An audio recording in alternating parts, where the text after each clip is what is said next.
Boa tarde. Ora, muito boa tarde, Sr. Professor. Olá, Soutor, boa tarde. Está sem som. Agora, continuo sem som? Olá, boa tarde. Vamos ligar nas câmaras? Boa tarde, Carla. Olá. Conseguem ouvir-me? Perfeitamente. Pronto. Doutor Silva Cordeiro, também o conseguimos ouvir. Cláudia Calói, doutora Isabel Gonçalves, doutora Vera Alves. Vamos ligar as câmaras para começarmos a nossa sessão. Olá, doutora. Boa tarde. São praticamente 15 horas. Vamos iniciar a nossa sessão. Esta que é a primeira de muitas sessões que serão organizadas pelo Instituto do Acesso ao Direito. Boa tarde a todos. Muito obrigada por terem vindo.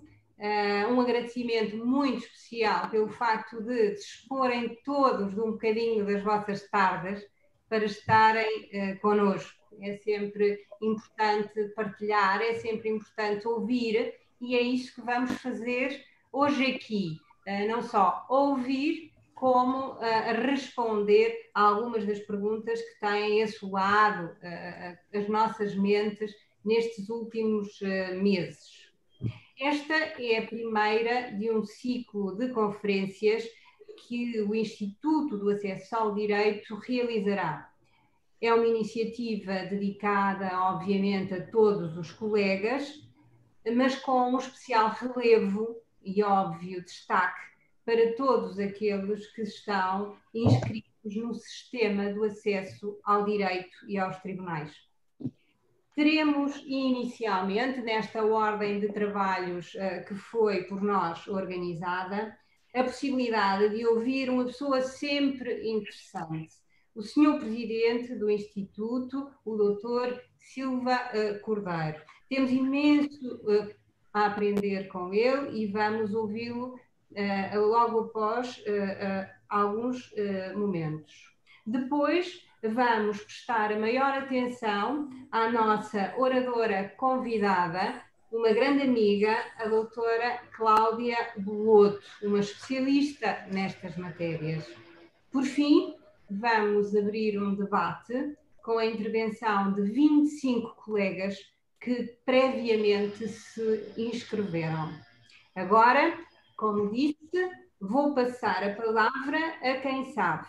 Dr. Silva Cordeiro, Presidente do Instituto do Acesso ao Direito.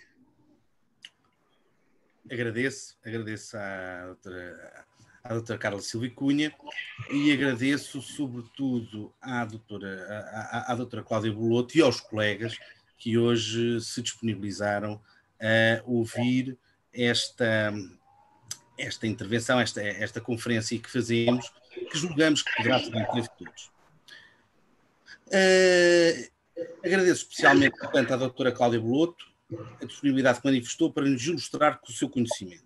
E também, mais uma vez, à doutora Carla Silva Cunha, porque foi ela quem organizou esta iniciativa, e, portanto, a seu dono, assim como, devo dizê-lo com regozijo, a todos os elementos do Instituto do Acesso ao Direito comigo que tomaram posse, que, enfim, na sombra, têm sido inexcedíveis no trabalho que têm desenvolvido nestas circunstâncias estranhíssimas em que todos estamos a viver.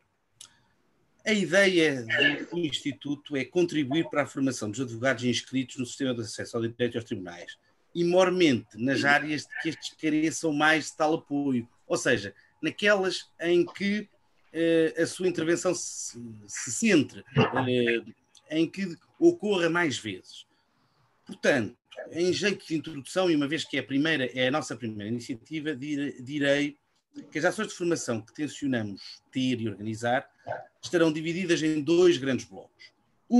A primeira, a formação técnica vinculada à satisfação de um de dois interesses, ou questões de atualidade e questões substantivas ou objetivas da prática cotidiana dos advogados inscritos no sistema do acesso ao direito e aos tribunais, ou outras ações orientadas para a solução dos problemas práticos que os colegas inscritos no sistema enfrentam no que é o seu próprio interesse, maiormente remuneratório e respeito. Hoje inicia-se a formação técnica com um tema de indiscutível atualidade, o regime excepcional e transitório quanto ao pagamento de rendas. Daí temos convidado quem sabe, que é a doutora Cláudia Beloto. Em jeito de introdução, direi também que a temática se inscreve no quadro mais largo das medidas tomadas em matéria de arrendamento, nomeadamente através da nossa bem conhecida Lei 1A/2020, e que passam, desde logo, pela suspensão de denúncias, declarações de caducidade, revogação, oposição à renovação, despejo e entrega de coisa imóvel, arrendada, ou a impossibilidade de invocar o encerramento do estabelecimento por força da pandemia para o efeito da extinção do contrato. Já este regime sobre que hoje falaremos, que se encontra consagrado na Lei 4C/2020, a doutora Cláudia Beloto não me deixará mentir, não é verdade? De 6 de abril e na portaria 91/2020 que a regulamenta, que regulamenta a lei, ensaia desde logo, e em matéria de arrendamento habitacional, o muito difícil equilíbrio entre o interesse dos inquilinos e seu agregado familiar, que, com o confinamento social decorrente da pandemia, perderam, quando não o próprio emprego ou negócio, uma parte muito significativa dos seus rendimentos, como nós advogados bem sabemos, e o interesse dos próprios senhorios, os quais, igualmente não raro, se viram eles próprios e o seu agregado privados de parte substancial do seu rendimento, fazendo não apenas através da criação de um regime jurídico transitório interpartes, a vigorar interpartes, como através do apoio do Estado, através do IRU. E ainda no mesmo diploma, e obviamente não querendo esgotar o assunto de modo algum, mas a título introdutório direi também que se prossegue na mesma senda em busca do mesmo equilíbrio no que respeita aos arrendamentos não habitacionais, maiormente àqueles em que se encontram instalados estabelecimentos comerciais encerrados por força da pandemia e, dentre estes, os que se destinam a restauração e bebidas. Esta lei visa, pois, e na minha perspectiva, regular uma situação em que o postulado básico é a existência de uma casa onde não há pão, visando evitar que todos ralhem, assim como que a todos assista a alguma razão. É, pois, para melhor podermos apurar se tal equilíbrio foi conseguido e à medida em que o objetivo possa ter sido alcançado, nos convidamos hoje e vos convidamos a todos a escutar a doutora Cláudia Beloto e com ela vir a debater o tema. Senhora doutora, a palavra é sua. Ora, muito agradecida, então boa tarde a todos, desde logo um agradecimento especial aqui ao Dr. Silva e Cordeiro, o Presidente do IAD, e à Doutora Carla Silva e Cunha, que faz o favor de também ser minha amiga e que me convidaram então para expor aqui este tema sobre o regime excepcional e transitório quanto ao pagamento das rendas. Portanto, é com enorme honra que aqui estou, ademais porque me compete aqui abrir as hostes de uma iniciativa que me parece interessantíssima e de que os colegas inscritos no IAD vão certamente poder beneficiar muito. O meu modesto contributo, então, hoje versa sobre este regime excepcional e transitório quanto ao pagamento das rendas. Portanto, estamos no âmbito do contrato de arrendamento e aqui vamos falar de um tema muito particular, restrito então a uma das obrigações principais do arrendatário na sequência da celebração do contrato de arrendamento e que, em tempo de pandemia, está então abrangido por este regime excepcional e transitório, portanto, ele é temporário e cujo regime aqui vai ser então hoje discutido entre nós e farei por isso uma breve exposição sobre o regime naquilo que é o meu entendimento e depois abriremos então debate para, entre todos, falarmos sobre estas questões. Para já, e desde logo, eu queria chamar a atenção do seguinte. Este regime especial e transitório, como foi aqui dito pelo Dr. Silva Cordeiro, ele está em particular aqui, e são estes os diplomas que são absolutamente imprescindíveis para a análise que vamos aqui fazer, está na Lei 1A de 2020, de 19 de março. Esta lei tem sofrido inúmeras alterações, sendo que a última foi do dia 29 de maio, introduzida pela Lei 16.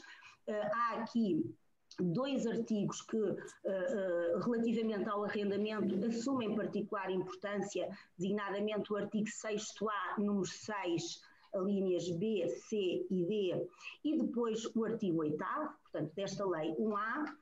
Depois temos a lei 4C, também com o regime exaustivo e depois regulamentado por portaria, mas em que este regime especial e transitório quanto ao pagamento das rendas foi aqui consignado, quem beneficia deste tipo de regime, a que tipo de contratos se aplica, que condições têm os beneficiários que reunir e, portanto, é na lei 4C que encontramos este regime. Dizer-vos que esta lei 4C de 2020 foi alterada há muito pouco tempo pela lei 17 de 2020, também de 29 de maio. Portanto, temos aqui uma alteração e que versa essencialmente sobre o contrato de arrendamento para fins não habitacionais, porque na habitação as coisas não mudaram muito, mas veremos. E depois a portaria 91 de 2020, de 14 de abril, também muito importante, porque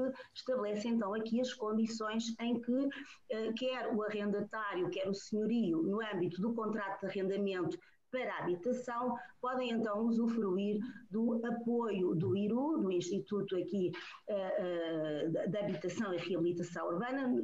Este Instituto concederá então também, em certas circunstâncias, um empréstimo de que aqui vamos falar. Ora, sendo certo que, em relação depois a esta portaria, em atenção também o regulamento do Programa de Apoio Excepcional ao Arrendamento Habitacional, que foi publicado pelo Instituto de Habitação e de Reabilitação Urbana. Portanto, este regulamento também é muito importante, porque ele define aqui todos os critérios que permitem, como eu disse, quer ao arrendatário, quer ao senhorio, no âmbito habitacional, beneficiar deste empréstimo sem juros, com um período de carência importante no pagamento do mesmo para o arrendatário.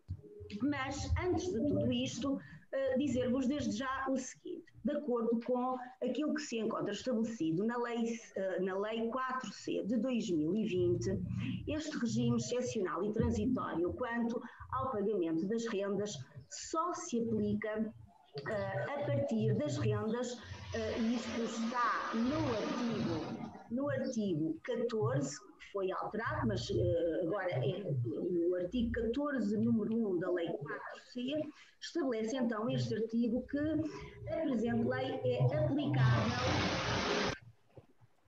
Têm que desligar os micros, não é? Porque ouvimos barulhos de fundo, não sei se estão a ouvir também. Agora, pronto. Alguém que estava com o microfone ligado. Bom, portanto, dizia eu que, relativamente à aplicação deste regime especial e transitório quanto ao pagamento das rendas, o artigo 14 da Lei 4C de 2020 estabelece que esta lei é aplicável às rendas que se vençam a partir do dia 1 de abril de 2020. Bom, e isto permite-nos desde já concluir o seguinte: todo o regime que nós aqui vamos encontrar, ele só se aplica aos arrendatários que, a partir de abril, inclusive, deixaram de pagar as suas rendas. E, dito de outra forma, ou ao contrário, o que é que não está abrangido por este regime diretamente, se bem que depois indiretamente existe aqui alguma proteção, mas não a este nível. Os arrendatários que em março já se encontravam em mora, março ou nos meses anteriores, eles não vão poder beneficiar do regime que nós vamos agora aqui escalpelizar. Estes arrendatários que em março já estavam ou que incorreram em mora no pagamento das rendas, não beneficiando deste regime, vão permitir ao senhorio o quê? Vão permitir-lhe disputar os mecanismos legais tendentes a reagir contra a mora no pagamento das rendas e com as consequências que esta mora tem e que nós sabemos quais são, ou seja, estes senhorios cuja renda de março não foi paga ou rendas anteriores, portanto, relativamente a arrendatários que em março já estavam em mora, seja no pagamento da renda de março ou das anteriores, estes senhorios vão poder então, por um lado, cobrar a penalização prevista no artigo 1041 do Código Civil e acrescer e exigir, além da renda em dívida, os 20%, né? E reunindo os pressupostos para este efeito, também podem, de alguma forma, resolver o contrato caso reúnam os pressupostos também previstos no Código Civil, no artigo 1083. Portanto, os arrendatários que em março estavam em incumprimento não encontram aqui proteção alguma diretamente por via deste diploma. O que é que isto significa na perspectiva do senhorio? Que na perspectiva do senhorio, o senhorio pode efetivamente disputar estes mecanismos, in extremis pode resolver o contrato com este fundamento, e eu alerto os colegas e relembro os colegas do seguinte, portanto, as formas de cessação do contrato de arrendamento estão todas elas protegidas na Lei 1A, designadamente aqui no artigo 8º da Lei 1A. Portanto, diz-nos aqui este regime da Lei 1A de 2020 que temos então no artigo 8º um regime extraordinário e transitório de proteção ao arrendatário. Se nós começarmos a ler estas diversas alíneas, nós constatamos que, para efeitos de cessação do contrato, o arrendatário está protegido na denúncia, na caducidade, na revogação, na oposição à renovação do contrato e depois aos contratos que caducam por via do artigo 1053 do Código Civil e, portanto, são contratos sujeitos a uma caducidade muito específica e também aparece aqui, no fundo, um bocadinho desgarradamente a linha E do artigo 8º, dizendo que também se encontram suspensas até ao dia 30 de setembro de 2020 a execução de hipoteca sobre imóvel que constitua a habitação própria e permanente do executado. Já não tem nada a ver com o arrendamento, mas encontramos aqui esta linha. Ora, o que é que isto então nos permite concluir? Que não há neste diploma qualquer proteção às situações em que o contrato se possa extinguir através da resolução. Porque, de todas as formas que possíveis tendentes à cessação do contrato de arrendamento, a revogação é aquela que implica o quê? Incumprimento contratual do arrendatário, não é? E também do senhorio, e também teremos aqui o incumprimento do senhorio e uma possibilidade de resolução pelo arrendatário quando este incumprimento é do senhorio. Mas, uma vez que estamos aqui a analisar a proteção do arrendatário, constatamos que efetivamente na resolução do contrato não temos aqui proteção alguma. Portanto, e em suma, significa isto que todos os incumprimentos contratuais verificados pelo arrendatário até março de 2020, designadamente a falta de pagamento das rendas, não lhe confere qualquer benefício direto do regime que aqui vamos analisar. Eu digo direto porquê? Porque nestes casos, como eu já disse, o senhorio pode então disputar aqui os mecanismos destinados a resolver o contrato. Para este efeito, o que é preciso? É preciso que o arrendatário, ou que haja mora no pagamento das rendas, por período superior, igual ou superior a 3 meses. É? E, portanto, se eu tenho um arrendatário que não pagou março, quando é que o senhorio pode resolver o contrato? Bom, de março a abril, abril a maio, maio a junho. A partir de junho, caso o incumprimento se mantenha face à renda de março, é possível então que o senhorio desplete todos os mecanismos tendentes à resolução do contrato, envie e promova esta resolução extrajudicialmente através da comunicação prevista no artigo 9º, número 7 do NARRAU, e na sequência desta comunicação em que o senhorio resolve o contrato e comunica ao arrendatário esta resolução, nós sabemos que a contar deste momento em que a comunicação destinada à resolução é recebida, o arrendatário vai ter um mês para, das duas uma, ou pôr fim à mora pagando as rendas em dívida e a penalização dos 20% face ao montante devido, ou não pagando, neste prazo do mês vai ter que desocupar o locado. E não desocupará, parece-me.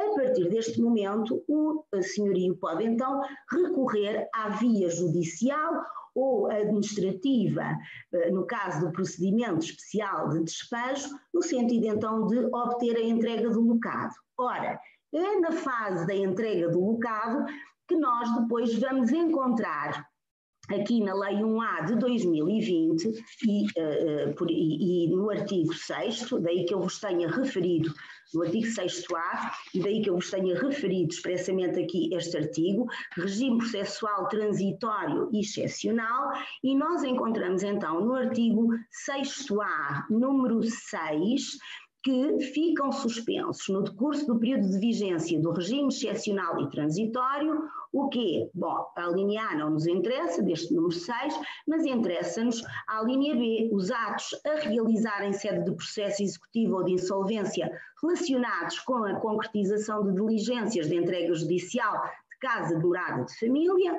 E depois, a linha C, muito importante, também ficam suspensas nestes termos as ações de despejo, os procedimentos especiais de despejo e os processos para entrega de coisa imóvel arrendada, quando, por força de decisão judicial a proferir, e portanto terão que existir aqui incidentes de natureza declarativa que tenham que ser apreciados judicialmente para que este pressuposto desta alínea se verifique, portanto, que o arrendatário possa, por via disso, ser colocado numa situação de fragilidade por falta de habitação própria ou por outra razão social imperiosa.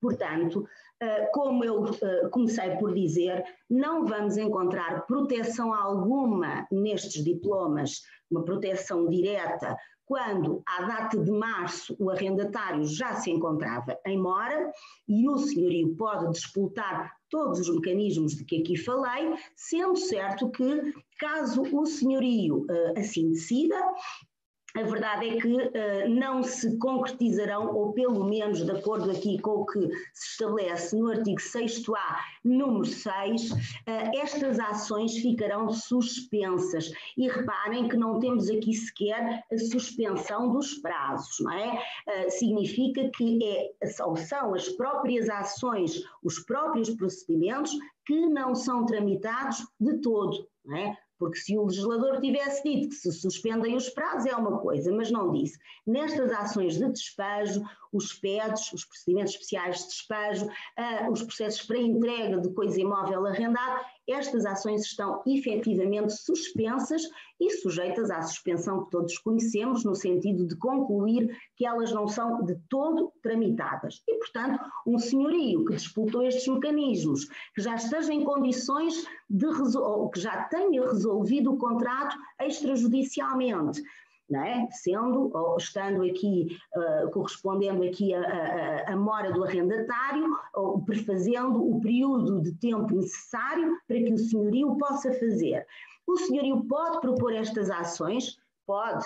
Elas são tramitadas? Não, não é? E, portanto, elas estão suspensas por via deste regime. E, portanto, isto é importante, parece-me, portanto, todos os arrendatários em incumprimento até março estão excluídos destes benefícios de poderem pagar as rendas nestes moldes, porque a falta de pagamento da renda de março ou anteriores já confere ao senhorio todas estas possibilidades.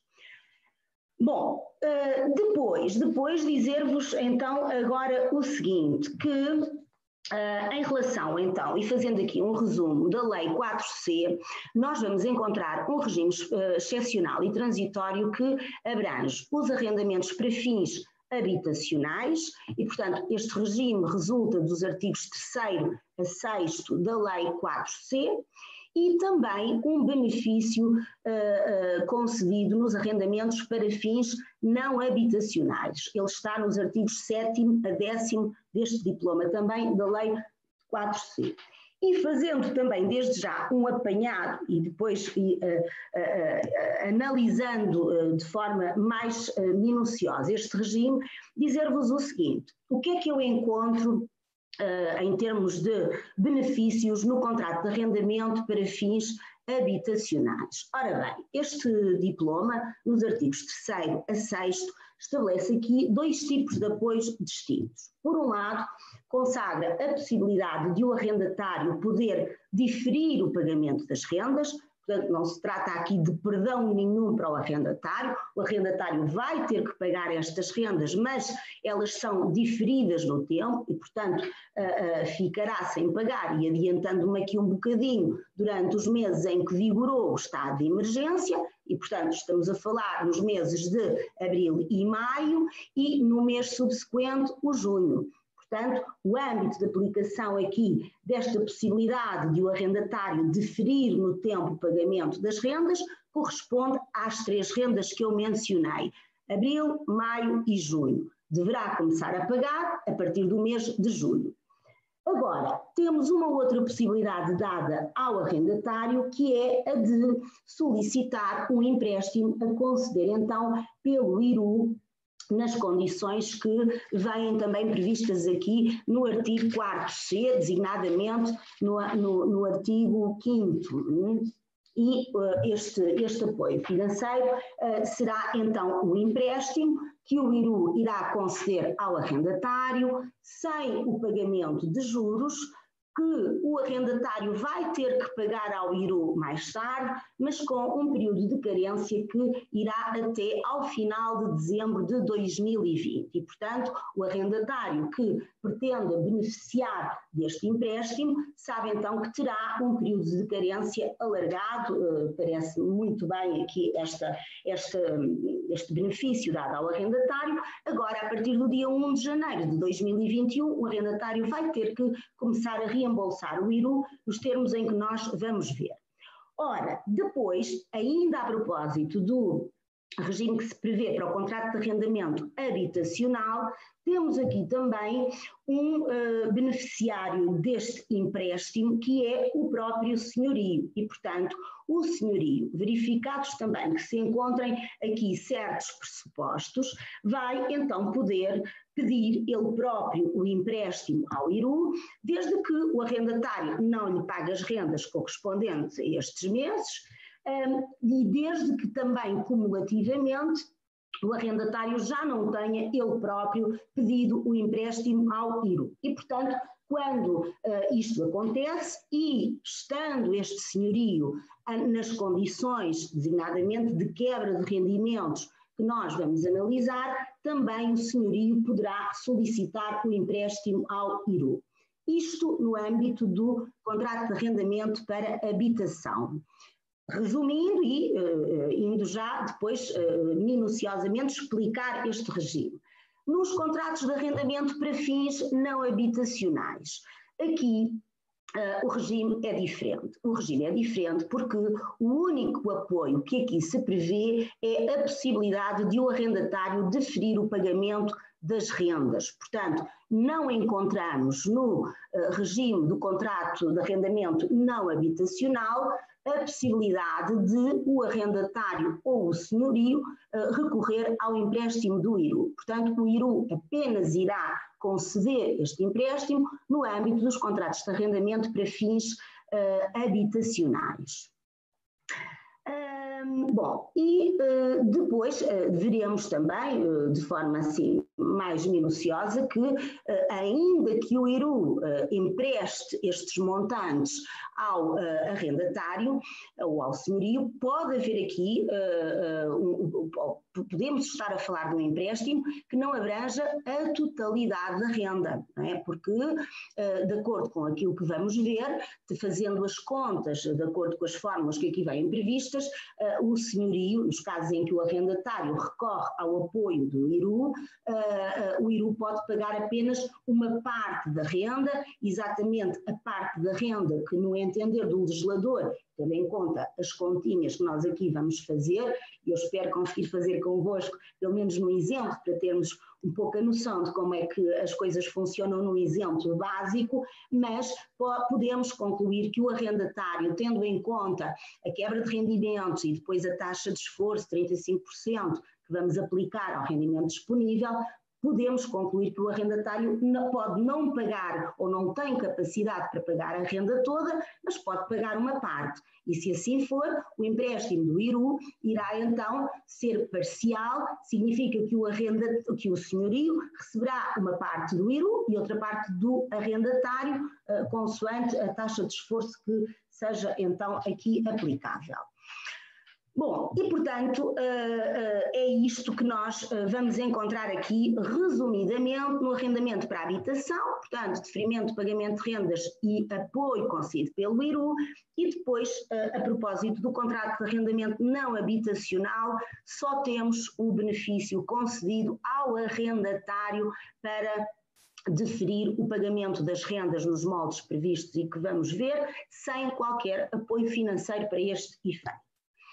Ora, relativamente ao regime que então encontramos no âmbito do arrendamento habitacional e quais são então os requisitos que a Lei 4C de 2020 exige para que o arrendatário possa beneficiar deste regime, quer do deferimento do pagamento de rendas, quer do apoio do IRU. Bom, o primeiro critério é que exista uma quebra de rendimento superior a 20% do agregado familiar do arrendatário, e portanto temos que ter aqui uma quebra superior a 20% face ao rendimento do mês anterior ou do período homólogo do ano anterior. E portanto será através de comparação que vamos então constatar o preenchimento deste requisito de quebra de rendimentos do agregado familiar, e portanto não é só do arrendatário, será a quebra de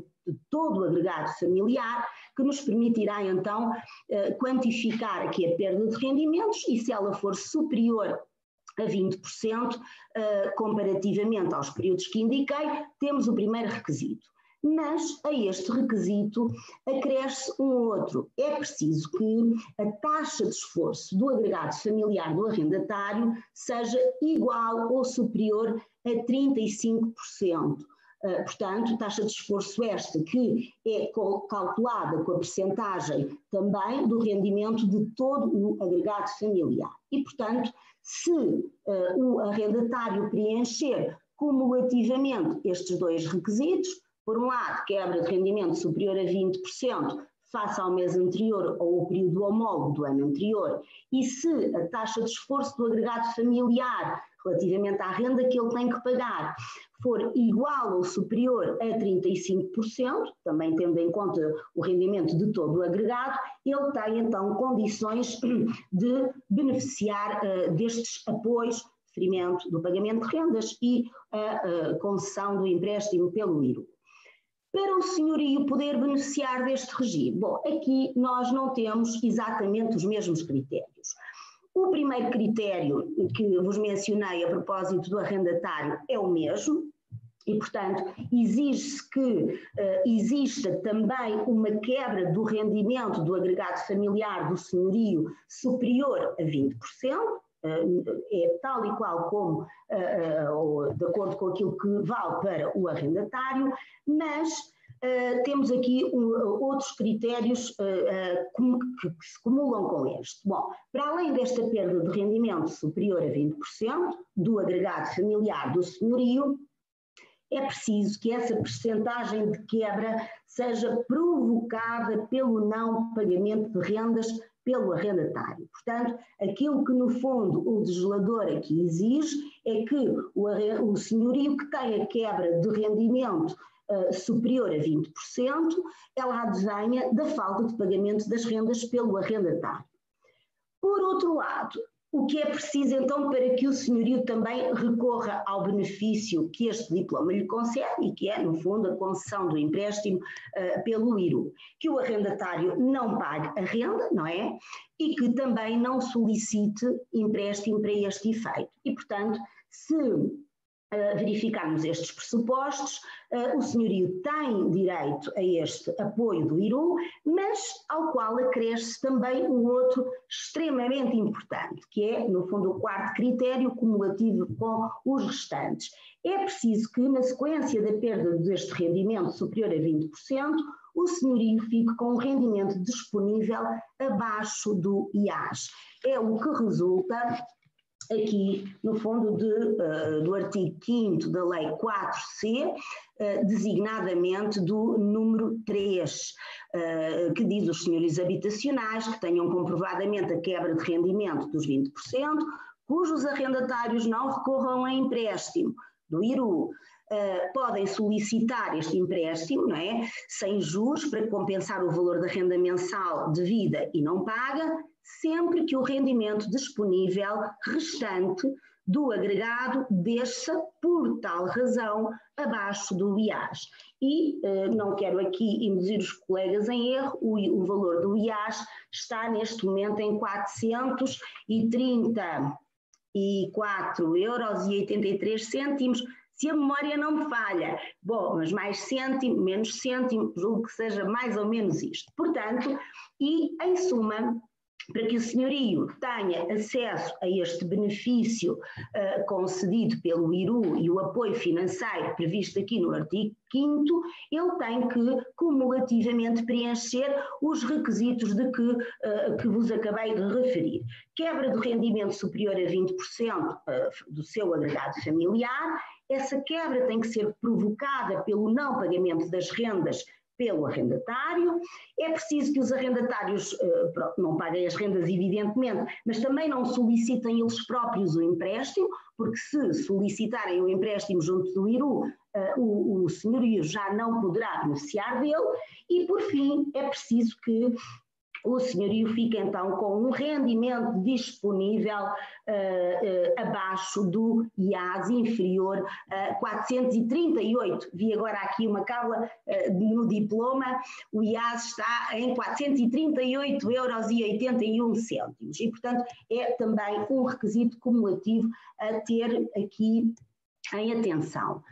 Ora, como é que faremos então a demonstração da quebra do rendimento? Esta quebra de rendimento faz-se nos termos desta portaria, não é? De que aqui já falámos, e que é a portaria 91 de 2020, de 14 de abril. Portanto, é aqui que nós encontramos, então, uma série de critérios importantes. Parece-me que não vamos ter aqui tempo de os referir exaustivamente, mas é uma portaria que não tem, parece-me, muita dificuldade, porque nós vamos, de facto, encontrar aqui no fundo, todos os requisitos necessários, designadamente como é que se faz esta demonstração da quebra de rendimento. É o artigo 5º desta portaria.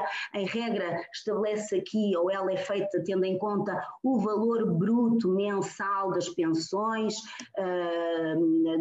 dos valores ou dos rendimentos do trabalho dependente. Portanto, está aqui uma portaria bem feita nessa perspectiva, porque ela dá-nos aqui uma noção muito clara das condições em que este empréstimo aqui pode ser concedido e os documentos necessários a demonstrar esta quebra de rendimento.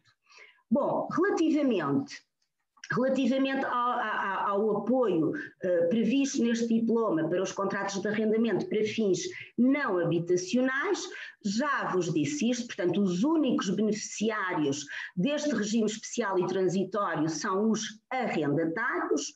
No entanto, portanto, não se prevê aqui nenhum benefício ao senhorio no âmbito de um contrato de arrendamento não habitacional, mas não são todos os arrendatários. Ora, que arrendatários podem beneficiar deste regime e que se traduz então na possibilidade de diferir o pagamento das rendas nos moldes que nós aqui vamos depois esmiuçar? Bom, só as entidades cuja atividade esteve encerrada ou suspensa por via de decisão legislativa ou administrativa. Portanto, este benefício só vale para aquelas, no fundo, para os estabelecimentos que tiveram a sua atividade suspensa ou encerrada, sendo que no âmbito da restauração, não é, ainda que mantendo a atividade de take-away, não é, de comida para fora, ou relativamente aos restantes, quando continuem a prestar, enfim, no fundo, a sua atividade através de plataformas eletrónicas. Mas os estabelecimentos têm que ter, são estabelecimentos abertos ao público e que encerraram, cujas atividades encerraram ou ficaram suspensas por imposição legislativa ou outra. E, portanto, só estes arrendatários poderão beneficiar deste regime. Dito de outra forma, todos os estabelecimentos cuja atividade não esteve suspensa ou encerrada por imposição legislativa ou administrativa, mas porque os proprietários assim entenderam, quiseram, não é? E portanto acharam que efetivamente seria melhor fechar, tendo em conta a situação de pandemia. Ora, estes arrendatários não vão ter direito a pedir ou a beneficiar da possibilidade de deferir o pagamento das rendas. Portanto, a atividade tem que ter estado encerrada ou suspensa por via de uma decisão legislativa ou administrativa. Se os estabelecimentos estiveram encerrados porque o proprietário assim o quis, assim entendeu, não há benefício algum. Por exemplo, um supermercado que decidiu fechar, não é? Eu julgo que os supermercados nunca encerraram, ou alguns encerraram por iniciativa dos proprietários. Portanto, estes que encerraram por iniciativa dos proprietários, parece que é este, pelo menos o meu entendimento, eles não têm aqui acesso ao benefício que o diploma lhes concede para efeitos do pagamento diferido das rendas. Agora, uma questão particular aqui nos arrendamentos para fins não habitacionais.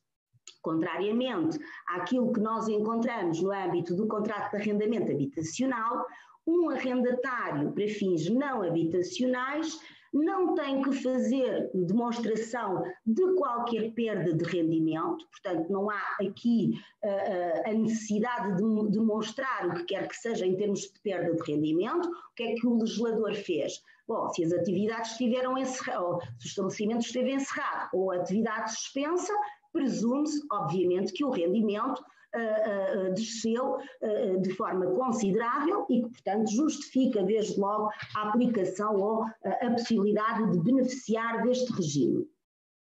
Por outro lado, e aqui acho mal, enfim, é uma crítica que eu faço, não se impõe no âmbito do contrato de arrendamento para fins não habitacionais, não se prevê aqui a necessidade de o arrendatário comunicar ao senhorio a intenção de beneficiar deste regime.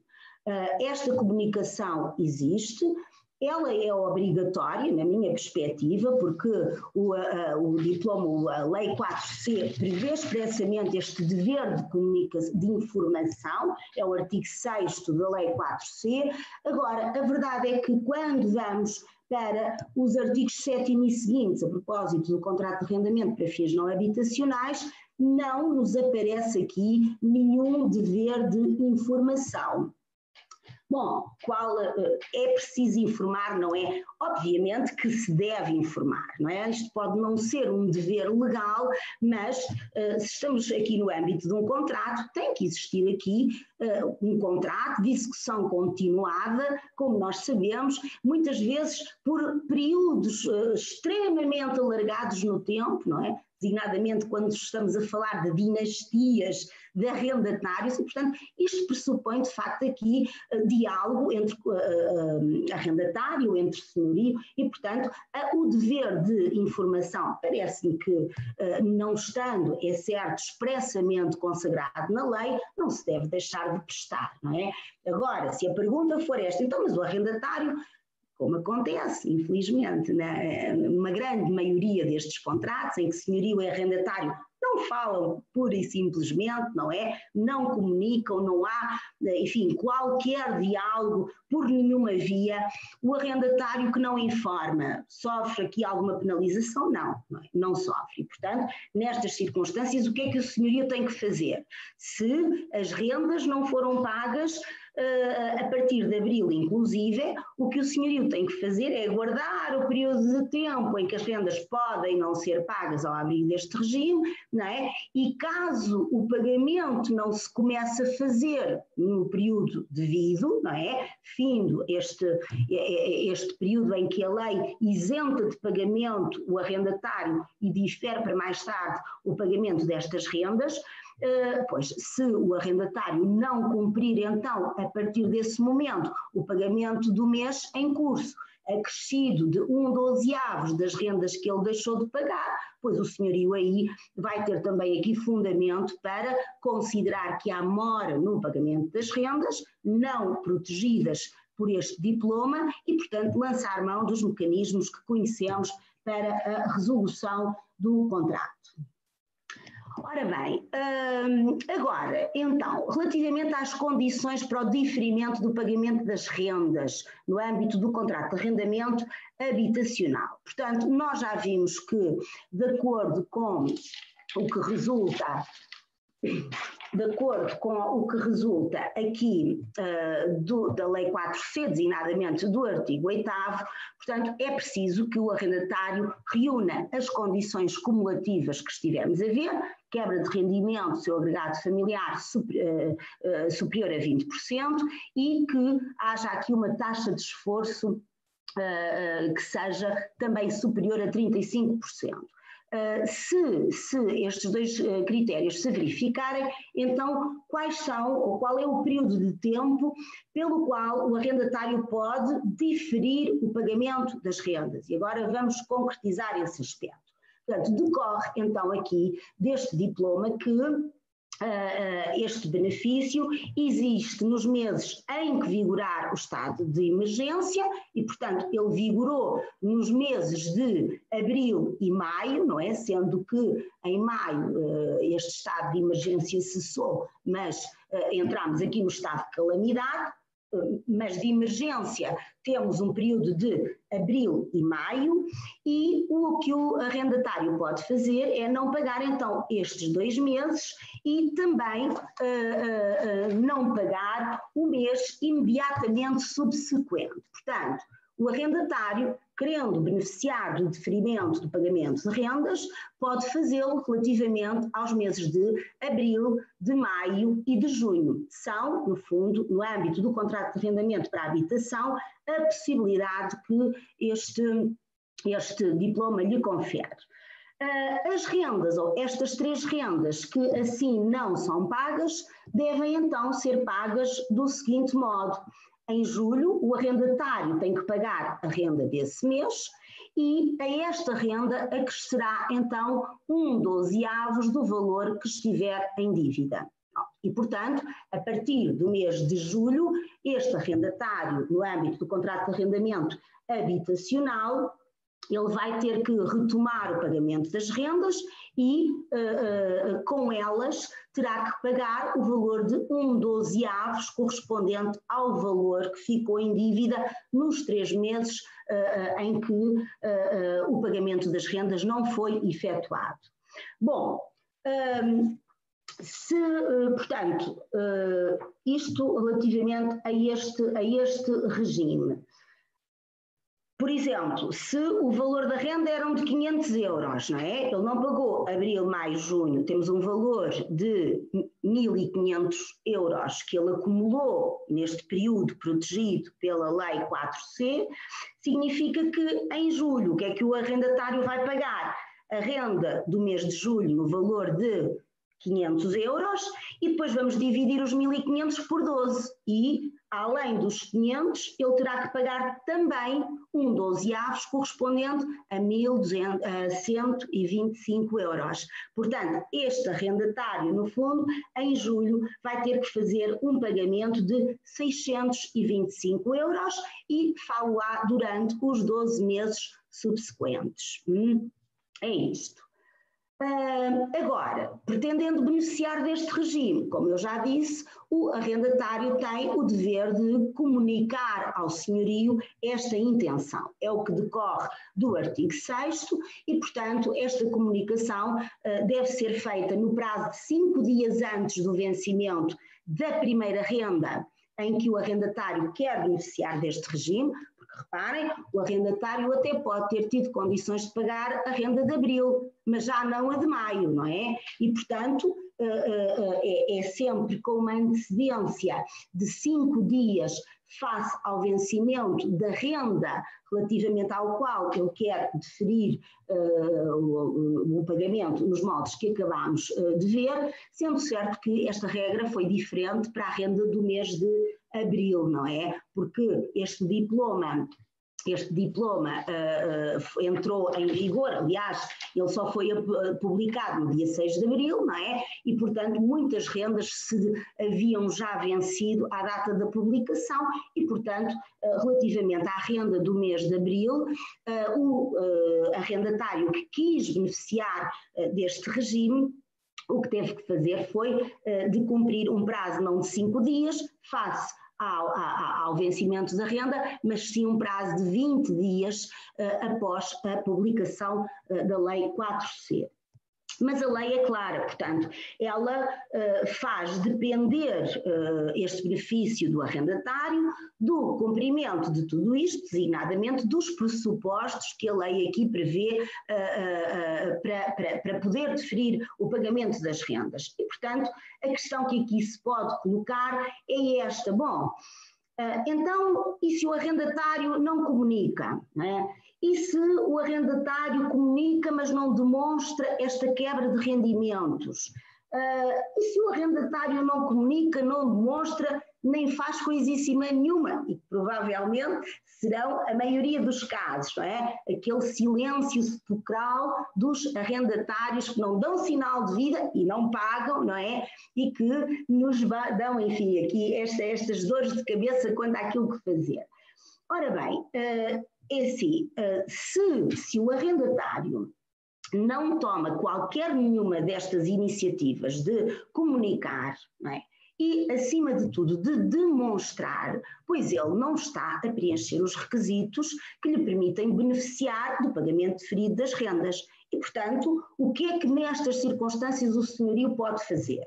Pode, efetivamente, resolver o contrato com base na falta de pagamento das rendas que se venceram durante este período de estado de emergência e, portanto, sem qualquer problema, a não ser, obviamente, depois, em termos de tramitação da ação posterior que o senhorio terá que propor, poder ter que conciliar, enfim, ou ter que verificar se estas ações ainda se encontram suspensas nessa data, porque, encontrando-se, a propositura da ação é uma possibilidade, mas ela não será tramitada. E, portanto, o senhorio tem todo o direito e é um dever do arrendatário comunicar e, acima de tudo, demonstrar o cumprimento destes requisitos. Portanto, se o arrendatário não o faz, o senhorio pode efetivamente disputar estes mecanismos. Perguntar-me-ão, e antevendo-me aqui às preocupações dos colegas e a própria prática judiciária também leva-me sempre a questionar aqui outras coisas, dizermos o seguinte: pois o senhorio não disse nada ao senhorio, não comunicou, não demonstrou nada, não pagou, pura e simplesmente, o senhorio avança com a resolução do contrato, vai disputar os mecanismos tendentes à entrega do locado, e depois vai saber, e o que é que acontece? O arrendatário até preenchia aquilo tudo, não é? E, portanto, tivemos aqui um problema de comunicação e de demonstração aqui do preenchimento destes requisitos. Quid juris? É assim, aqui a resposta diverge, não é? A doutrina e a jurisprudência divergem, não é? Mas é assim, no fundo divergem e nós acabamos por defender aquelas que temos que defender no caso concreto, não é? E eu consigo defender as duas posições, no sentido de dizer que, neste caso, não tendo o arrendatário comunicado, demonstrado o preenchimento destes requisitos, não beneficia do regime, ainda que se venha a constatar o preenchimento destes critérios. Há outros que dirão porventura que, mas ele só violou o dever de comunicação, não é? Bom, seja como for, se eu tivesse aqui que vos dar uma posição doutrinária, e longe de mim de querer aqui fazer doutrina, mas pelo menos analisando esta perspectiva num sentido muito técnico, jurídico, e procurando responder à questão, bom, mas juridicamente, como é que nós devemos defender esta postura, ou esta posição? Que postura temos que ter, que entendimento temos que ter aqui, olhando exclusivamente para a bondade técnica e jurídica de cada um dos entendimentos. Eu continuo a defender que o arrendatário tem deveres aqui importantes e, quando não os cumpre, viola o contrato, e esta violação não pode traduzir-se aqui num benefício de depois, na ação judicial que se vier a propor mais tarde, ele vir dizer que eu afinal até tive uma quebra de rendimento de 80%, estava nas condições, enfim, desculpar-se quanto à comunicação. Não me parece que isto seja justo. Aliás, esta postura leva a que depois, enfim, estas relações arrendatícias nunca corram muito bem, não é? E, portanto, este é o meu entendimento. Agora, isto relativamente aqui ao benefício de o arrendatário habitacional poder deferir o pagamento das rendas e, portanto, é nos moldes que eu acabei aqui de expor. Agora, quando é que é possível então beneficiar do apoio do IRU? Portanto, recorrer aqui a este empréstimo previsto no artigo 5º, este apoio financeiro. Ora bem, os beneficiários deste apoio, então, são 4. Os arrendatários habitacionais e cuja habitação seja a sua residência permanente, portanto, estão abrangidos. Este diploma também abrange os arrendatários estudantes cuja residência habitual seja superior a 50 km daquela onde se encontra o local, e, portanto, temos aqui um critério de distância. Temos como arrendatário o estudante, e este estudante que figura no contrato como arrendatário tem rendimento, está deslocado a uma distância superior a 50 km da sua residência habitual, e, portanto, ele também beneficia.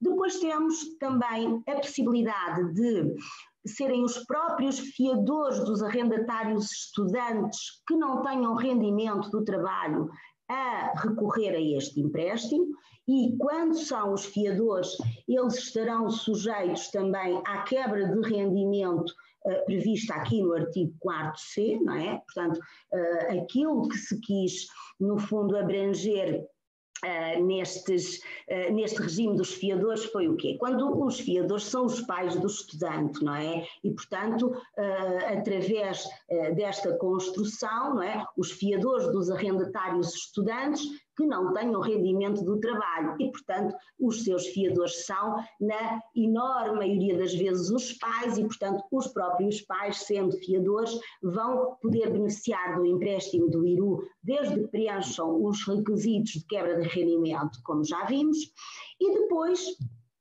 também os senhorios habitacionais cujos arrendatários não tenham recorrido a este apoio e que preencham também os critérios cumulativos de que vos falei. Quebra de rendimento superior a 20%, é preciso que relativamente a este benefício os arrendatários não recorram ao empréstimo, porque se recorrerem os senhorios não o podem fazer, e depois é preciso que o rendimento disponível restante do senhorio, seu agregado familiar, desça então abaixo do valor do IAS. E estes senhorios também podem beneficiar então deste apoio financeiro.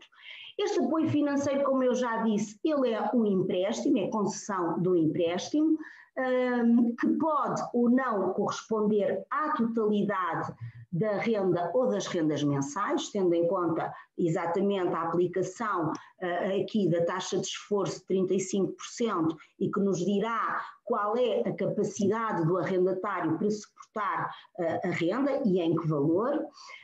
Este pagamento o pagamento deste empréstimo não implica o pagamento de juros e, como eu vos disse, há também para o arrendatário um período de carência até ao dia 31 de dezembro de 2020.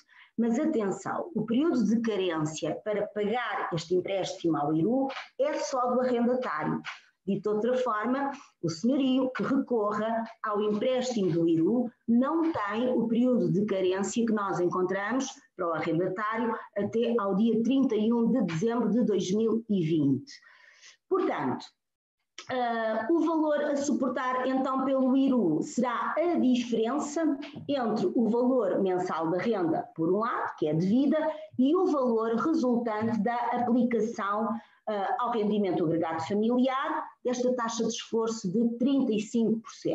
Portanto, se o arrendatário com esta taxa de esforço consegue pagar algum valor de renda, o empréstimo será concedido pelo IRU para pagar o remanescente. E, portanto, como eu disse ainda há pouco, o senhorio vai, no fundo, aqui receber uma parte do arrendatário e outra parte do senhorio. Agora, se na sequência destas contas o arrendatário não consegue pagar valor algum, então o valor do empréstimo será pelo valor da totalidade da renda em causa.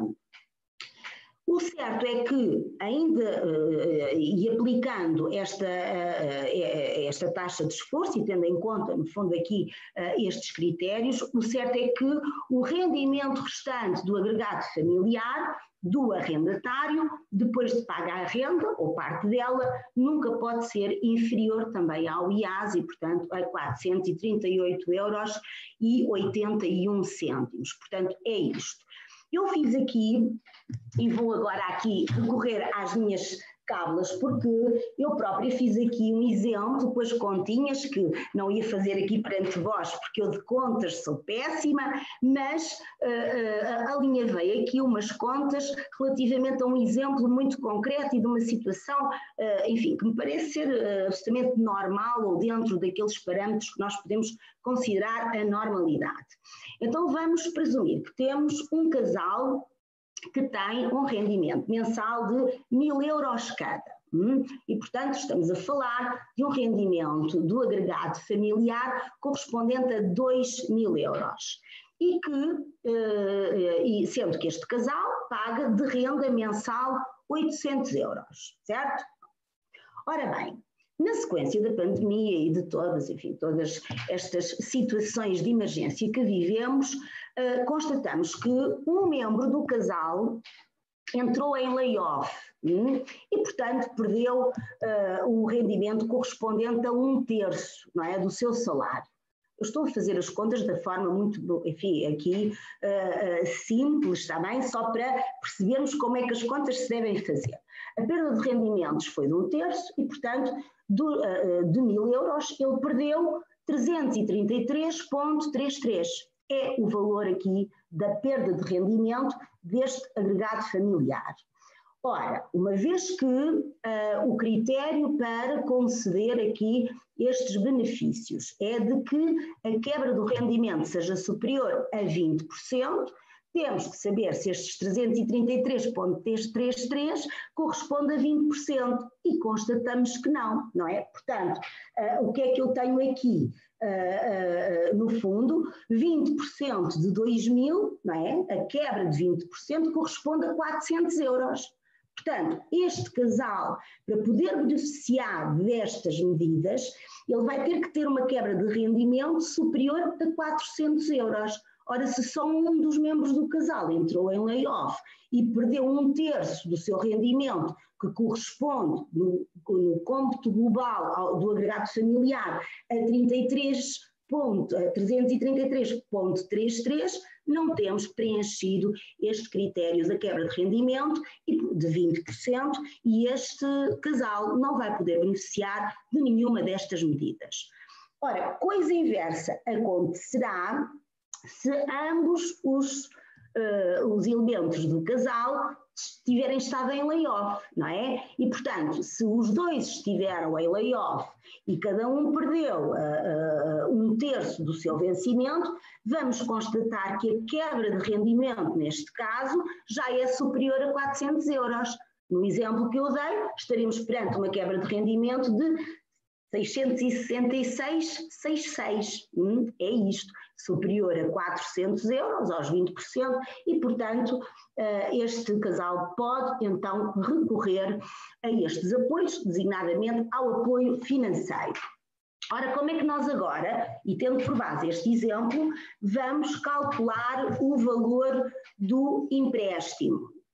Ora, o que nós vamos fazer é pegar nos 2.000 euros e subtrair-lhe a perda do rendimento de 666,66, não é? Tendo em conta aqui a situação de layoff dos dois membros do casal, e a este rendimento disponível, que é de 1.333,33, não é? Depois deduzida a perda que eles tiveram, a estes 1.333,33 eu vou aplicar a taxa de esforço de 35%. E destas continhas o que é que eu obtenho? Uma quantia de 466,66, certo? É o valor resultante da aplicação da taxa de esforço ao rendimento disponível do agregado familiar. E, portanto, em suma, numa renda mensal de 800 euros, o que é que ficará a cargo do IRU? Ora, nas contas que eu fiz, o IRU pagará 466,66, mas o casal vai ter que pagar o remanescente, isto é, os 333,33, para prefazer os 800 euros. Portanto, reparem que depois deste casal pagar o empréstimo, ele ainda fica com muito mais do que o valor correspondente aqui ao IAS de 438,81, não é? E, portanto, significa então, neste exemplo, que na renda de 800 euros, temos um valor de 466,66 a cargo do IRU e o remanescente tem que ser pago então por estes arrendatários no valor de 333,33, está bem? Pronto, ficam aqui as continhas neste exemplo porque não é mais fácil às vezes vermos isto assim com números. Ora bem, portanto, as condições, os requisitos para este apoio, nós já falámos delas, não é? Portanto, a quebra superior a 20% do agregado familiar, quebra provocada, isto agora para o senhorio porque as condições são diferentes. Portanto, para que o senhorio possa beneficiar deste apoio, ele tem que ter uma perda de rendimento de 20% do agregado familiar, provocada pelo não pagamento das rendas, é preciso que o arrendatário não recorra ao empréstimo e é preciso que o rendimento disponível do senhorio, por tal razão, desça abaixo dos 438,81. E, portanto, nestas circunstâncias, o apoio concedido para o pagamento das rendas ao senhorio será, então, até 1 de setembro de 2020. Dizer-vos o seguinte, é que, reparem que houve aqui uma alteração na sequência da Lei 17 de 2020, o artigo 14 veio estabelecer aqui, portanto, aditou-se no fundo o número 2 ao artigo 14 e, portanto, temos no número 1 o início de vigência deste regime, 1 de abril de 2020, e depois vem-nos aqui no número 2 dizer que o disposto nos artigos 5º e 11º é aplicável às rendas que se vençam a partir do dia 1 de abril até 1 de setembro de 2020 e, portanto, quem recorrer ao empréstimo do IRU vai poder beneficiar deste empréstimo até deixem-me aqui só ler aqui exatamente que eu estou a expressão da alteração que diz então o seguinte, o disposto nos artigos 5º e 11º é aplicável às rendas que se vençam a partir do dia 1 de abril de 2020 até ao dia 1 de setembro de 2020.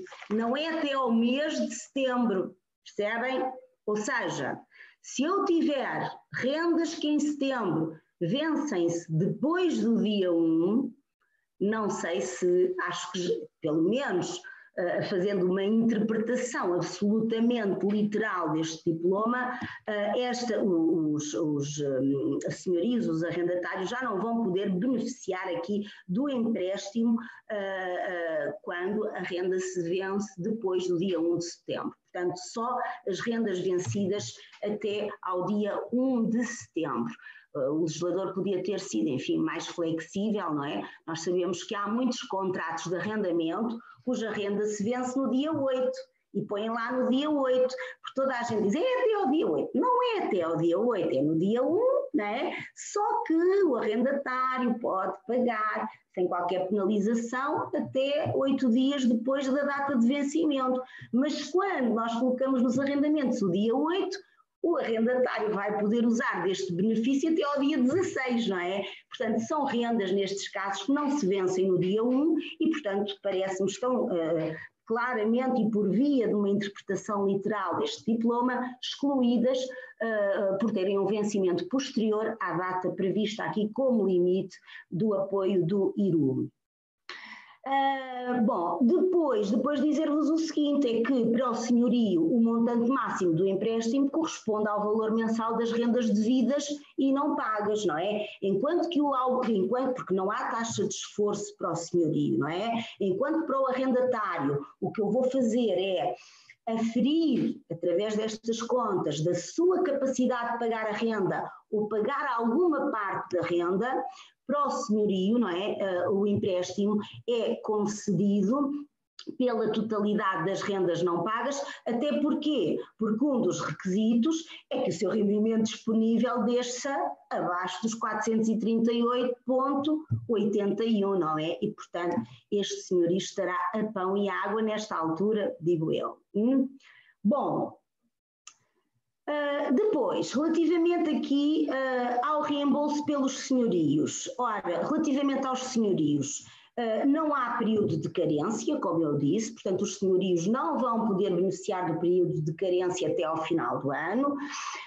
Este empréstimo é pago então em 12 prestações mensais iguais e sucessivas, de valor correspondente a 1/12 do montante total do empréstimo e vence a primeira no primeiro dia do mês subsequente ao da última utilização e as restantes no primeiro dia de cada mês subsequente. Portanto, significa que, não tendo os senhorios período de carência nestes casos, recorrendo a este apoio, a primeira prestação que eles devem pagar ao IRU, no montante de 1/12, é então no primeiro dia do mês subsequente à utilização deste empréstimo, certo?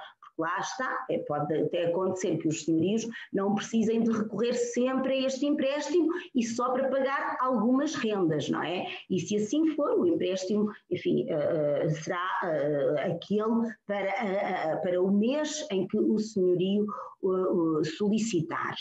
Portanto, este montante depois é disponibilizado até ao dia 30 do mês anterior ao da renda devida, é a data em que o IRU deve disponibilizar estes montantes e, portanto, relativamente então aqui aos reembolsos e para ao reembolso dos empréstimos ao IRU e em jeito de conclusão, dizer-vos então que para o arrendatário o reembolso é feito em prestações mensais e sucessivas no valor de 1/12 da renda mensal, vencendo-se a primeira no dia útil do mês subsequente ao termo do período de carência, não é? E, portanto, se o período de carência decorre até ao final de dezembro de 2020, significa que o vencimento será no primeiro dia útil do mês seguinte ao termo do período. E, portanto, o mês seguinte será o de janeiro e, portanto, em janeiro estes arrendatários terão então que iniciar o pagamento nestes moldes. Relativamente ao senhorio, e também em jeito de conclusão, este reembolso é feito sem período de carência, em 12 prestações mensais iguais e sucessivas, no valor de 1/12 do montante total do empréstimo, e a primeira prestação vence então no primeiro dia do mês subsequente ao da última utilização e as seguintes no primeiro dia de cada mês subsequente. E pronto, posto isto, está visto o regime do contrato de arrendamento habitacional. E já extrapolei aqui, doutora Carla Silva Cunha, muito mais do que a meia hora. Bom, o arrendamento não habita, eu peço desculpa agora, enfim, perdi-me, devia ter sido mais sucinta, mas enfim, o arrendamento não habitacional, aqui o regime é mais simples, portanto, como eu já vos disse, os beneficiários deste regime são apenas os arrendatários de estabelecimentos abertos ao público destinados ao comércio a retalho, não a grosso, ou prestação de serviços que tenham sido encerrados ou com atividade suspensa por determinação da lei ou por via administrativa, portanto tem que existir aqui o fundamento legal para o encerramento, impõe-se um fundamento legal para o encerramento, não é por vontade própria dos proprietários destes estabelecimentos, eles têm que ter sido encerrados porque a lei ou por via administrativa foi imposta esta suspensão da atividade ou encerramento. Neste regime, os arrendatários apenas podem deferir o pagamento das rendas, portanto não há, como eu também já disse, apoio financeiro aqui previsto, e a possibilidade de deferir o pagamento das rendas vencidas quando? Ora, nos meses em que vigorou o estado de emergência e o primeiro mês subsequente, não é? E, portanto, mais uma vez temos aqui a possibilidade de se deferir o pagamento em abril, maio e junho e iniciar o pagamento em julho. Mas e este foi o sentido da alteração da Lei 17. O que é que nós continuamos a ter? Designadamente, aqui em Lisboa, onde eu estou. Continuamos a ter estabelecimentos que estão encerrados por via de disposições legais, por imposição legal, certo? E então, o que se vem aqui consagrar é que, no fundo, estes estabelecimentos que ainda estão, apesar de já não estarmos aqui no período de emergência, e no mês subsequente ao término do mesmo, não é? Uma vez que estes estabelecimentos encontram-se encerrados ou com a sua atividade suspensa, aquilo que se permite é então que, no fundo, os arrendatários deste estabelecimento possam então também deferir o pagamento das rendas pelo período integral em que a atividade se encontrou encerrada ou suspensa. E, portanto, nestas circunstâncias, teremos aqui então este período integral acrescido de um mês, não é? Vamos admitir que estamos a falar, por exemplo, de um estabelecimento integrado num centro comercial que ainda não funciona em Lisboa, não é? E, portanto, significa que estes estabelecimentos vão poder não pagar durante todo o período em que vigorou o estado de emergência e o estado de calamidade, até que haja o levantamento das restrições para o início das suas atividades. Vamos admitir que é em junho, significa que estes comerciantes não pagam julho, iniciam o pagamento em agosto. Portanto, no fundo, é isto que aqui se prevê, com um limite temporal até 1 de setembro. E, portanto, o que o legislador quis aqui acautelar é que podem existir aqui estabelecimentos, não é, ou atividades que fiquem suspensas por muito mais tempo do que aqueles que vigora para já, não é? Consoante também a evolução da situação. Portanto, e relativamente a estes arrendatários, depois de cessarem estas medidas restritivas de atividade, depois de decorrer um mês sobre o decurso das mesmas, estes arrendatários vão então também poder pagar as rendas vencidas e não pagas nos 12 meses seguintes ao término deste prazo, em 1/12avos, mas com uma limitação importante, é que o deferimento do pagamento destas rendas tem como limite temporal também aqui, aí deixem-me agora ver, portanto, tenho aqui a minha lei completamente retalhada, mas, portanto, elas nunca vão poder, é assim, no fundo, o deferimento do pagamento das rendas é em 12 meses, mas nunca pode exceder o mês de junho de 2021, certo? E, portanto, os arrendatários vão ter que receber o valor não pago até até ao mês de junho de 2021. Portanto, vamos admitir que eu tenho atividades suspensas até julho, não é? Até julho. Estes arrendatários não pagam as rendas que se vencerem até julho, beneficiam de mais um mês, que é o agosto, e têm que começar a pagar as rendas em setembro. Ora, neste caso já não é em 1/12avos, não é? Significa que será menos, porque de agosto até junho de 2021 vão 2 meses, 10 meses. E, portanto, vamos ter aqui uma redução do período de reembolso, nestes casos em que, fazendo as contas, não é? 1/12avos vai para além do mês de junho de 2021. Conclusão final, e depois, calme, dizer-vos o seguinte: o que é que não está abrangido? Bom, não está abrangido, evidentemente, todos os arrendatários e senhorios que não preencham estes pressupostos, obviamente, mas não está abrangido no arrendamento destinado à habitação, quando o senhorio não é uma pessoa singular, e, portanto, nestas circunstâncias, o que é que eu tenho? Tenho um senhorio, uma empresa que é gestora de imóveis, que é proprietária e que, portanto, no fundo, rentabiliza-os através de arrendamentos, sendo o senhorio uma pessoa coletiva, não tem qualquer apoio aqui, porque não há agregado familiar com que possamos aqui lidar, não é? E, portanto, estes senhorios estão excluídos destes apoios. Também não temos nenhuma proteção no âmbito dos arrendamentos não habitacionais para os trabalhadores independentes. Não é? Portanto, escritórios de advogados, de solicitadores, não é? Não estão, parece-me, é uma discussão, porque não, enfim, têm, não têm porta aberta ao público, não é? Essa a discussão que se faz há muito tempo. Eu entendo que não estão abrangidos.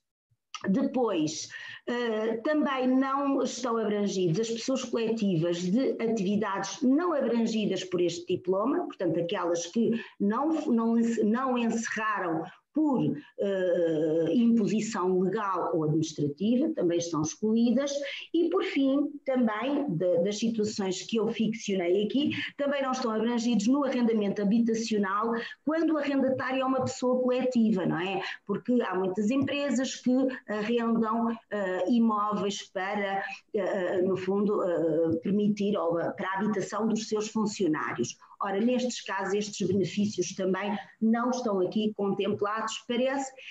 E, estimados colegas, eu peço desculpa por esta exposição absolutamente demorada, mas era isto que eu queria dizer. Doutora Carla Silva e Cunha, doutor Silva Cordeiro, está dito. Doutora Cláudia, essa energia que imprime sempre em todas as suas exposições é que faz com que todas as vezes eu tente convidá-la e tente tê-la em vários painéis. Gostava também que se soubesse um pouco da sua história. Obviamente é licenciada em Direito, a sua licenciatura foi na Universidade Autónoma de Lisboa, é também mestre em Direito e é doutoranda em Direito na Faculdade de Direito da Universidade de Coimbra. Para além disto, ainda é mediadora de conflitos e especialista em Direito, título que lhe foi conferido pelo Instituto Superior Manuel Teixeira Gomes. É advogada e uma excelente é meu, professora universitária. Hoje falou-nos brilhantemente acerca de um regime que nos tem dado imensas dores de cabeça, um regime excepcional e transitório quanto ao pagamento de rendas. Ouvimos aqui imensa matéria, os temas foram propostos, os dados estão lançados, vou abrir o debate. Gostava de saber qual dos colegas quer iniciar as intervenções.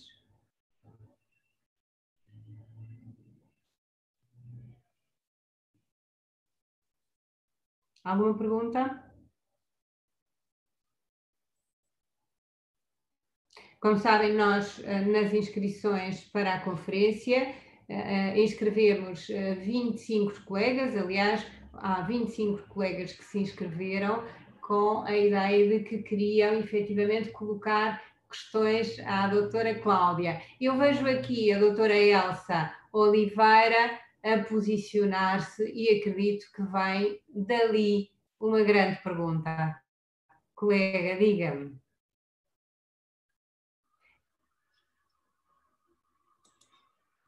Tem que ligar o som, colega.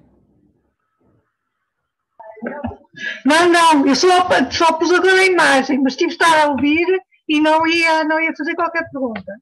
Eu fiquei satisfeita com a exposição. Não tem problema. O problema é que a Cláudia explica tão bem. Exatamente. Algum colega tem alguma questão a colocar?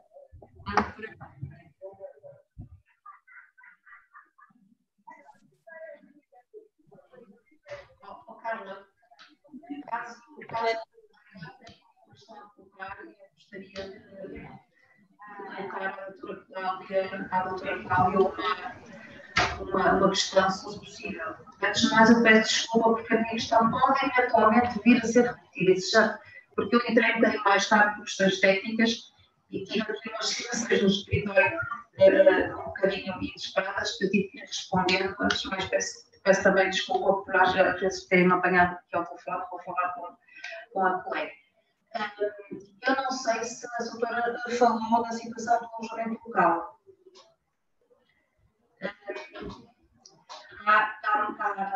Não há muitos colegas que têm questões relativamente ao alojamento local. Ou seja, se os estabelecimentos de alojamento local podem beneficiar desta lei com base no artigo do decreto-lei do 2A. Em que moldes?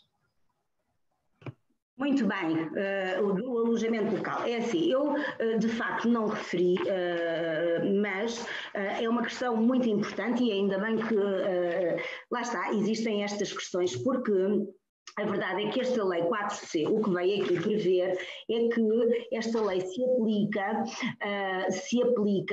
no fundo aqui não só aos contratos de arrendamento urbano habitacional e não habitacional, é o artigo 1º, mas também outras formas contratuais de exploração de imóveis, não é? E, portanto, o que nós aqui vamos encontrar é um regime que, no fundo, acaba por proteger arrendatários que fazem uma exploração de imóveis que não exatamente através do contrato de arrendamento.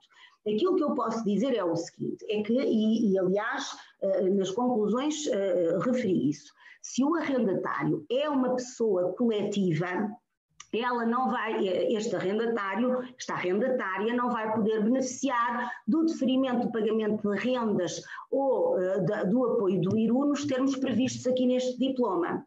Agora, pode beneficiar do deferimento do pagamento das rendas quando estamos no âmbito do arrendamento não habitacional, não é? Porque, no fundo, um alojamento local não é propriamente não é para a habitação, tem ali um fim especial transitório, uma atividade comercial, não é? Que é desenvolvida e, portanto, só nessa perspectiva.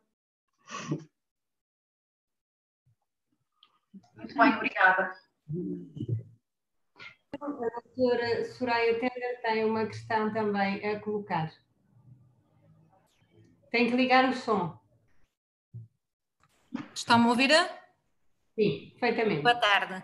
Pegando aqui, agradecendo antes de mais a excelente conferência que foi dada e pegando no assunto que foi colocado pela colega Elsa, atendendo a que eu exerço em Lisboa, pergunto-lhe como estão a funcionar, se têm indicações no que respeita ao alojamento local de parar agora com o exercício da atividade.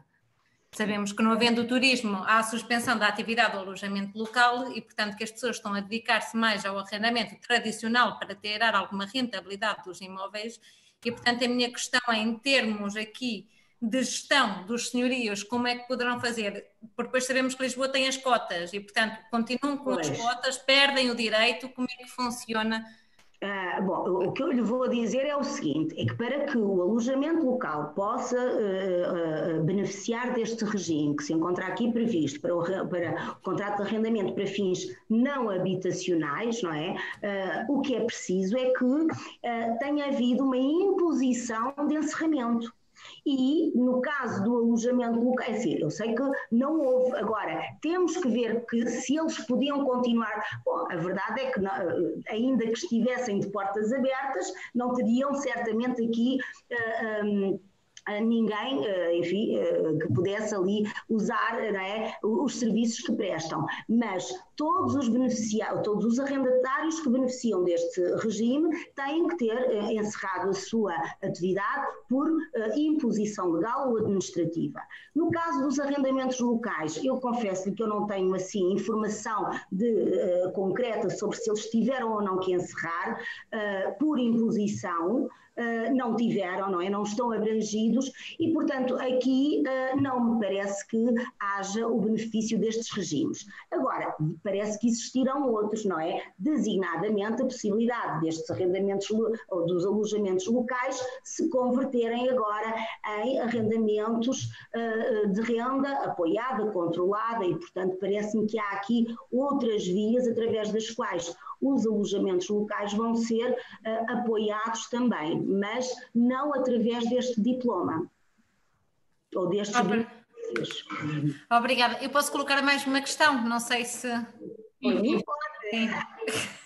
Eu vou aproveitar e relativamente, e tendo em consideração que é perita aqui nestas matérias, relativamente aqui à questão da moratória, que é uma dúvida que tem sido colocada por vários clientes e também inquilinos que não sabem muito bem, prende-se com a questão dos recibos. Eu inclusive já remeti um e-mail para a autoridade tributária e não recebi ainda nenhuma resposta, que é como deveremos emitir os recibos relativos aqui a este deferimento do pagamento de renda, atendendo nomeadamente à presunção do pagamento do que está atrasado no caso da emissão de recibos. É assim, eu vou lhe dizer, o recibo, e olha que eu de fiscal também não percebo muito, portanto eu sei, enfim, o básico, mas vou-lhe dizer, eu acho que o recibo só deve ser emitido pelo senhorio, obviamente, a quando dos pagamentos. E se há rendas atrasadas, e isto é um problema dos nossos senhorios, não é? O arrendatário não paga janeiro, não é? Depois paga fevereiro. O que é que o senhorio faz? Emite a renda de janeiro, não é? E, portanto, isto não se deve fazer, não é? Até porque este senhorio, que anda sempre a emitir recibos atrasados, nunca vai prefazer os 3 meses da mora que lhe permite depois resolver. E, portanto, isto é um erro crasso. Ou seja, o que eu acho é que os recibos são emitidos à data do pagamento das rendas. Portanto, se eu vou ter o deferimento do pagamento, não é? E o arrendatário só começa a pagar em julho, eu vou-lhe emitir o recibo pelo valor total que ele pagar, que é o do mês de julho, e um 12avos do que está para trás. E este deve ser o valor que consta do recibo, obviamente, e a data deste recibo é a data do pagamento. Obrigada. É o meu entendimento também. Mais alguma questão? Temos a doutora Vera Alves, inscrita, a doutora Isabel Gonçalves, a doutora Alexandra, a doutora Isabel Pereira, o doutor Ricardo Rodrigues, a doutora Miriam Soares. Alguma questão que queiram colocar à doutora Cláudia? Bem, eu, conhecendo a doutora Cláudia, como conheço, sei perfeitamente que ela retirou todas as dúvidas. A falta de questões resulta exatamente desta capacidade que a doutora Cláudia tem de nos ajudar no decifrar destas matérias. Estamos, obviamente, num momento final desta sessão. Esta sessão que, como dissemos de início, é o ciclo, é o abrir de um ciclo do Instituto do Acesso ao Direito. Quero dizer-vos que temos já agendadas algumas sessões e quero deixar-vos já notas disso.